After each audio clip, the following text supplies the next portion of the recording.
Crisis affecting air traffic around the country. Right after the explosions, the FAA banned all flights from leaving or landing at Boston's Logan International Airport. For In Your Corner's Dave Culbreth, live tonight at Southwest Florida International Airport in Fort Myers with more on that part of the story. Dave?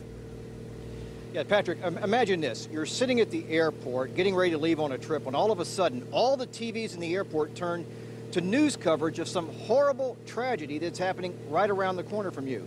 That's what happened to some people we talked to today. They had to get on the plane for a 3.5-hour flight, not having a chance to talk to friends or family members to see if they're okay. When they landed here at 7 o'clock this evening from Boston, we were there and asked them what experience they had. We were scared, so we have a lot of friends running the marathon and watching. But I feel so sorry for those people. I was in tears. Their flight took off at 3:45 in the afternoon, and most learned of the incident in the airport in Boston before it took off. You know, one thing that I will not forget about this is we were sitting there eating at a table.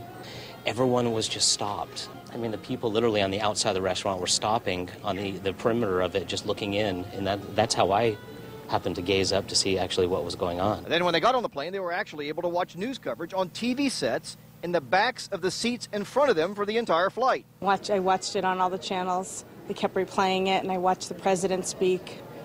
So, okay. Was the whole plane watching? Pretty much, yeah. Otherwise, we wouldn't have known anything until, 3 hours later landing. So it was, and I think everybody immediately got on their phones and let everybody know that we did arrive safely. She's smiling because she's happy that everyone she knew was safe. By the time they came up from the gate, most knew their friends and family members were all okay. Yeah, we've heard from everybody, and they're all safe.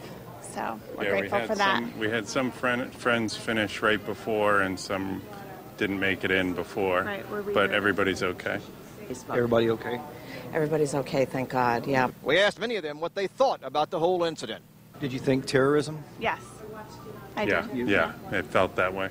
A few minutes after their flight came in, and as the sun set in Southwest Florida, this plane took off for Boston, leaving on time and scheduled to land on time. Now, you heard that one couple say they thought it was terrorism. We asked several people about what they thought. We'll have those answers for you coming up at 10:30 later in the newscast. Live at the Fort Myers Airport, Dave Culbreth, Fox 4 in your corner. All right, thank you, Dave. This attack in Boston is the first since 9/11 to claim lives on American soil.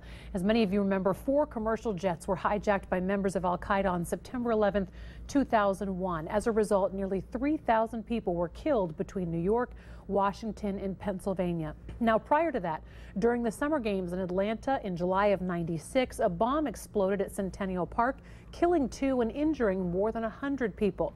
Then in April of 1995, a car bomb parked outside a federal building in Oklahoma City went off, killing 168 people, injuring more than 500. It was the deadliest U.S. bombing in 75 years. And in 1993, a bomb exploded in a van in the underground parking garage of the World Trade Center. 6 people were killed. More than 1,000 were injured. If you have friends and family in the Boston area, you can check to make sure they're okay right now. When you go to fox4now.com, we're showing it to you live. You'll find a link there to a Red Cross program that's working to confirm who is okay tonight. Our coverage continues.